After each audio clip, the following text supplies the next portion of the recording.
Iran की Fordow परमाणु site के पास इजराइल के हमले के बाद सोमवार सुबह जोरदार धमाके हुए हैं। ईरानी शहर कोम के बाहर फोर्डो न्यूक्लियर फैसिलिटी पर कई जोरदार धमाकों की आवाजें सुनी गईं। इसी दौरान परमाणु साइट के आसपास के इलाकों में भूकंप के झटके भी महसूस किए गए हैं। परमाणु सुविधा के पास आए भूकंप की तीव्रता रिएक्टर स्केल पर 2.5 मापी गई। इजराइल के हमले के बाद परमाणु सुविधा में हुए जोरदार धमाकों को भूकंप आने की वजह बताई जा रही है। ईरान ने भी पलटवार करते हुए करीब 100 से ज्यादा मिसाइलों से इजराइल पर हमला बोला है। इजराइल और ईरान के बीच सोमवार को लड़ाई चौथे दिन में चली गई। सोमवार सुबह इजराइल की ओर से ईरान को बड़ा झटका फोर्डो परमाणु स्थल के पास धमाका करते हुए दिया गया। प्रत्यक्षदर्शियों के मुताबिक फोर्डो परमाणु स्थल के आसपास कई धमाकों की आवाजें सुनी गई और तेज भूकंप जैसा कंपन महसूस हुआ। वहीं ईरान ने एक बार फिर से मिसाइलें दागी हैं। इजराइल की ओर से करीब 100 से ज्यादा मिसाइलें दागी गईं। ईरान इंटरनेशनल एक्स पर पोस्ट किए गए वीडियो में बताया कि कोम शहर से करीब 20 किलोमीटर दूर बड़े धमाके दिखाई दे रहे हैं। इन धमाकों के साथ भूकंप आने की पुष्टि स्थानीय मीडिया ने की है। हालांकि इन धमाकों में जान माल का कितना नुकसान हुआ इसकी जानकारी अभी ईरान की ओर से नहीं दी गई है। फोर्डो परमाणु साइट पर बड़े नुकसान का अंदेशा जताया जा रहा है। ईरान और इजराइल के बीच शुक्रवार से लड़ाई की शुरुआत हुई। इजराइल के ईरान पर हमले के बाद ये संघर्ष शुरू हुआ। इसके बाद ईरान की ओर से मिसाइलें दागते हुए जवाब दिया गया।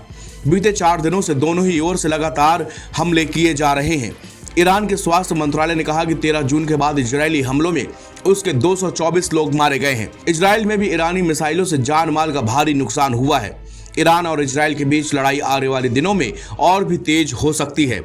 इजराइल के प्रधानमंत्री बेंजामिन नेतन्याहू ने कहा कि उनकी सेना तब तक हमले करना जारी रखेगी जब तक ईरान की परमाणु सुविधाएं पूरी तरह से नष्ट नहीं हो जाती।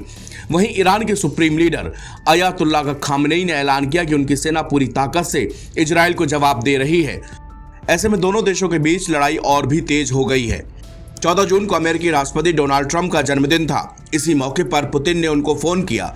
ट्रंप के मुताबिक दोनों नेताओं के बीच करीब 1 घंटे की बातचीत भी हुई। उन्होंने अपने सोशल मीडिया प्लेटफॉर्म ट्रुथ पर इसकी जानकारी दी है।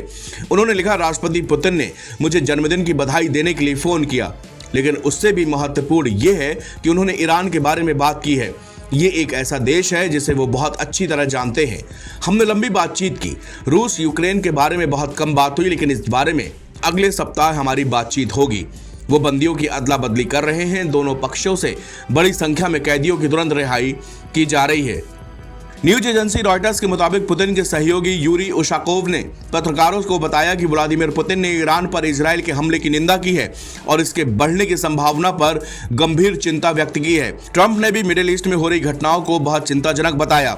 दोनों नेताओं ने इस पर आम सहमति जताई कि ईरान की न्यूक्लियर प्रोग्राम को लेकर अब भी बातचीत की संभावना बची है। एनबीटी ऑनलाइन की रिपोर्ट।